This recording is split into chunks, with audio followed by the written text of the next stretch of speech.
Hi, ladies and gentlemen, this is Mayor Billy Knight.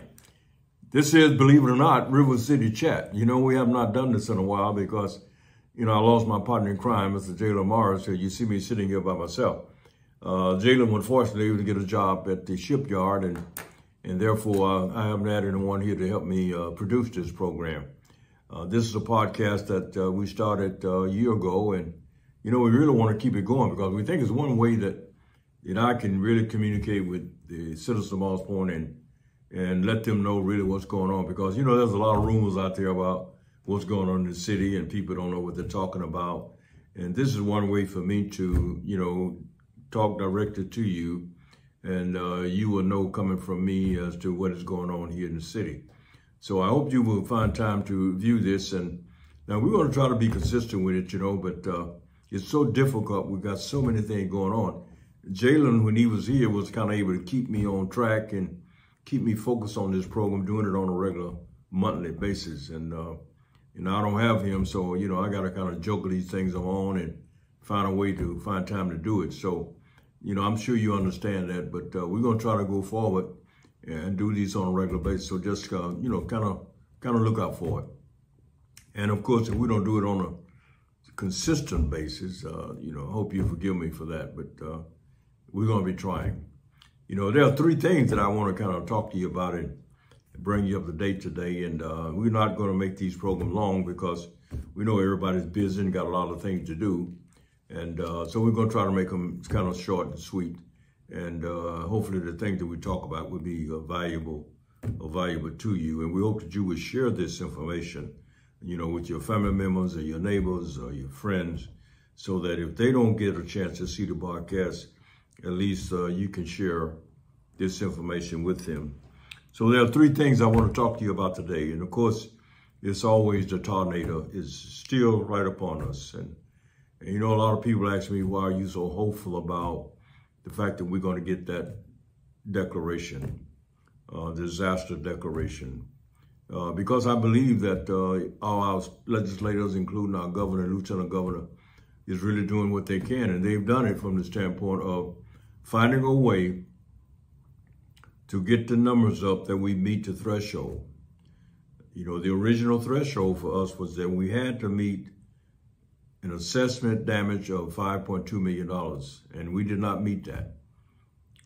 Jasper County and Moss Point, Jackson County, only got up to 4.1%.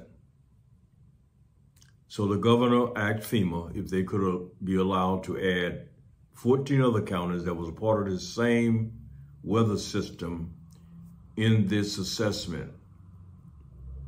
And they got permission to do that. So when they added the other 14 counties, the number came up to 9.2%, $9.2 million.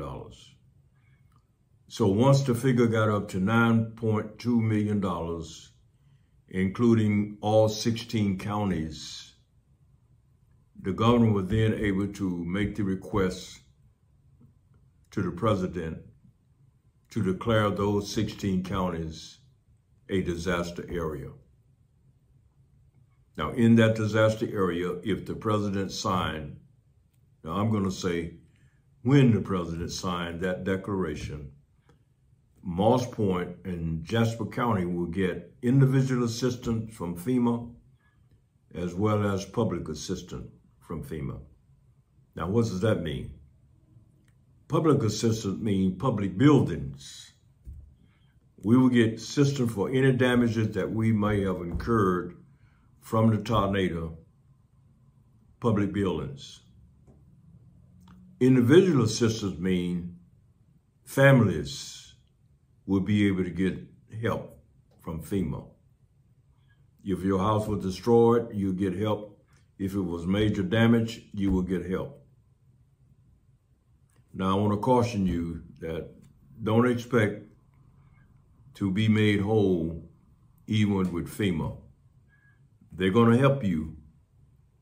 You got to document your damages, but you will get help from them once this declaration is signed by the president. So just keep that in mind. We still got our fingers crossed. We believe it's going to happen.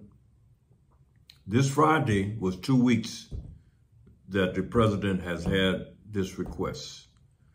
All of our congressional delegation have signed a letter asking the president to sign this declaration. Be patient, Moss Point. It does take time for these things to take place. But I'm still hopeful that it's going to happen. Okay, so what is happening right now on the ground is that we're still cleaning up property. We stopped the debris pickup for 2 weeks. It's going to start back on the 14th of August. And we stopped it in order to allow families, volunteers to get debris to the street. Mainly this big trees and stumps that are in yards, in particular the backyards.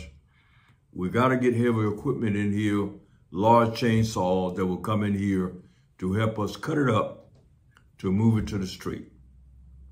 So we're encouraging all of you to help us with that. Help your neighbors with that if they need help, because we want to make sure our city is clean, by the time the contract ends with the debris haulers.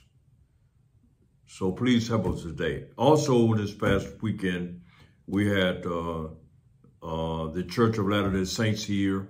They tarped about 4 or 5 houses because some of these houses had tarps, but tops were blowing off. So they came in with young men and women that know how to do this work, and they put new tarps on these houses so that hopefully these houses would not get any more rain in them. And of course, we had people in here with heavy equipment cutting up trees and moving them to the street. So we still got volunteers coming in here. We're still trying to get more. And if you know of anyone that can come in to help us with that, please invite them in. So we're constantly doing that.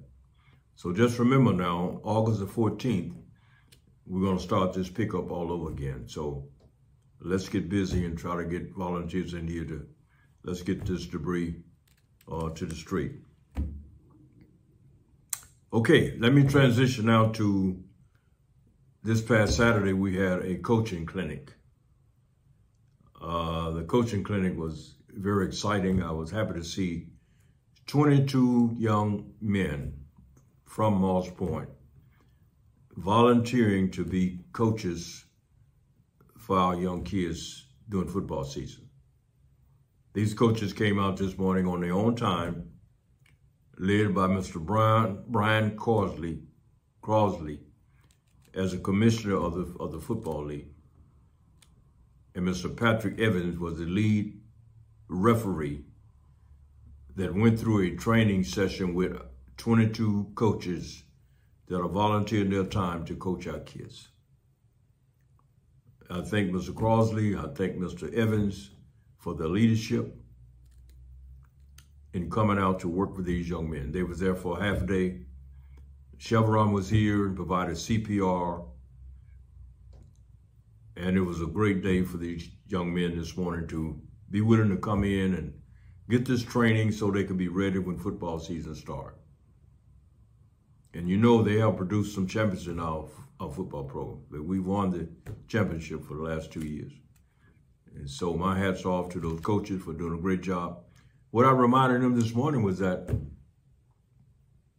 football is not just about X's and O's, it's about the game of life.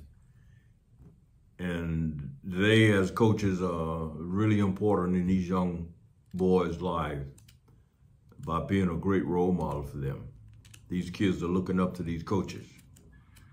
That's why a lot of kids play football, basketball, baseball, because they need a father figure. They need a role model in their life. And I'm so proud of our young men that are stepping up to the plate to say, sign me up, coach, I'll do it. Sign me up, Mayor, we'll do it. I'm so happy and proud of those young men that have agreed to be volunteer coaches for our city. And I'm challenging them to help me develop one of the best recreation programs on the Gulf Coast. Why shouldn't we? Why we should not have one of the best, if not the best, recreation program on the coast. And those young men is going to help me do that. Why shouldn't we have the best? Why should our kids have to go other places to play any sports? Why shouldn't we give them what they need right here? And I also reminded those young men this morning that the young men that they're coaching today will be sitting in their chair in the future, coaching other kids.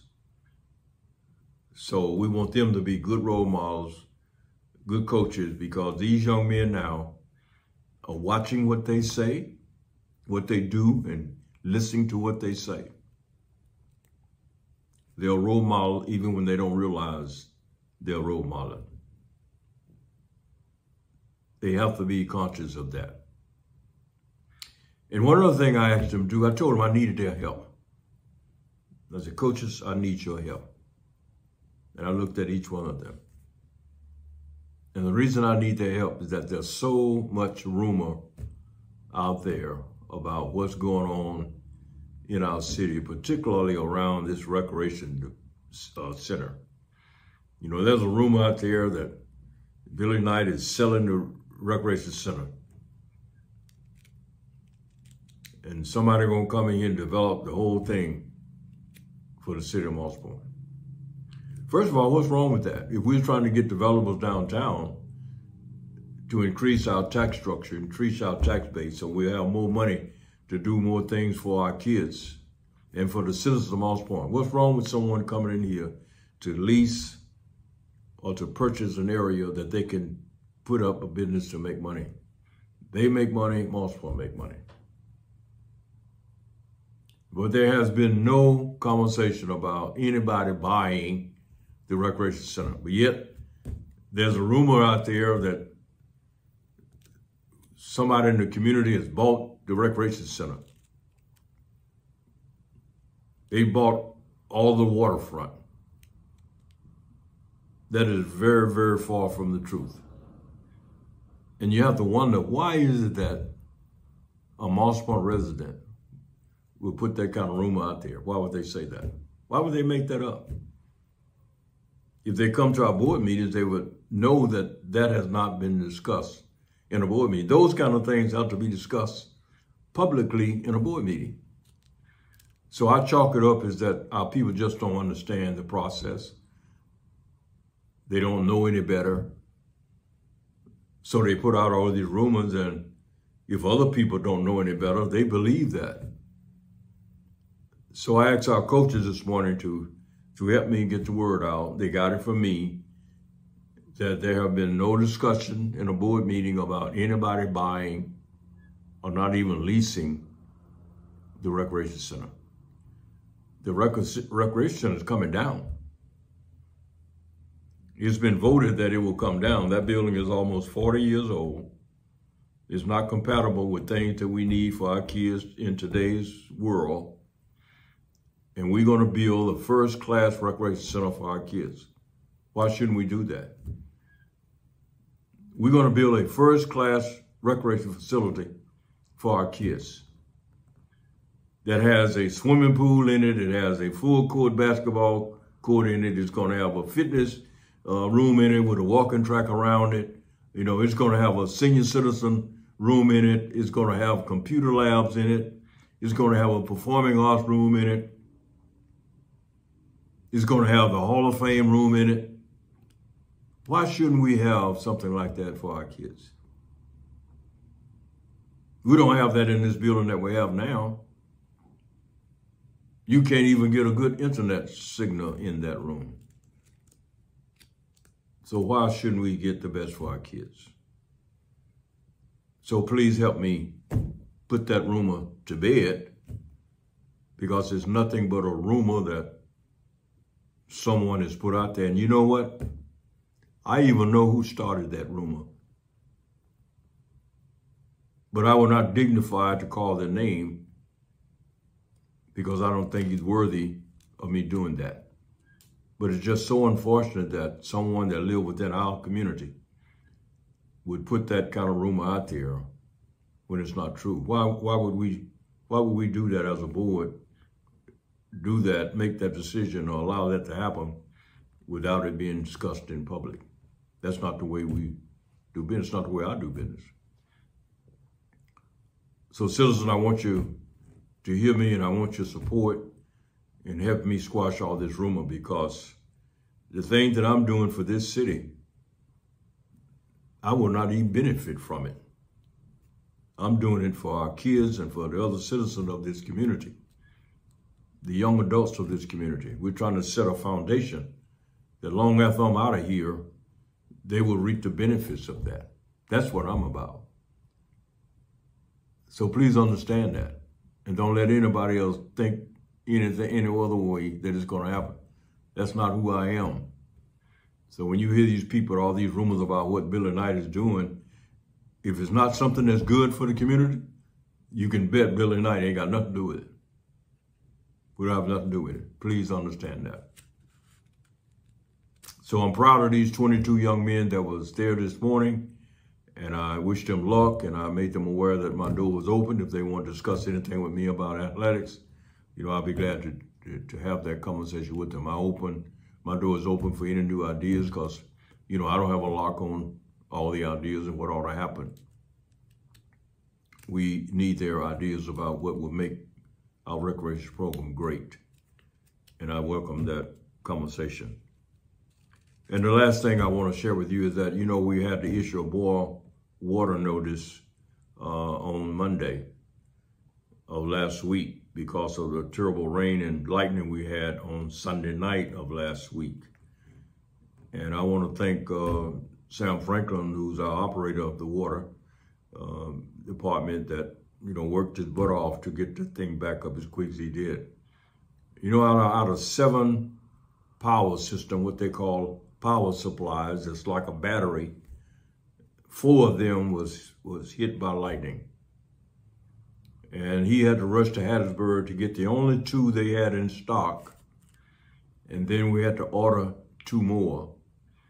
And it all got up and running with everything on Wednesday.